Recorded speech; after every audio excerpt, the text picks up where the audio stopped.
How to indent paragraphs in Microsoft Word. Hey everyone, welcome back to the channel. If you are new here, don't forget to hit the subscribe button and turn on the notification bell to not miss any updates. So, indenting a paragraph means starting a paragraph uh, a few lines away from the main position. So I'll show you how to do it in just few simple steps. Let's get started.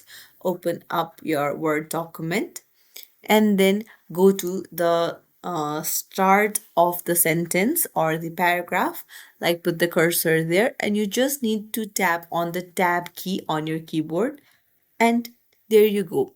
It automatically shifts it further. Now, if you want to increase the indent, you just need to tap on Control M at the same time. There you go. Now, if you want to decrease it, tap on Control Shift M. So that's how it works. If you found this tutorial helpful, don't forget to like the video and subscribe to our channel. Thank you for watching.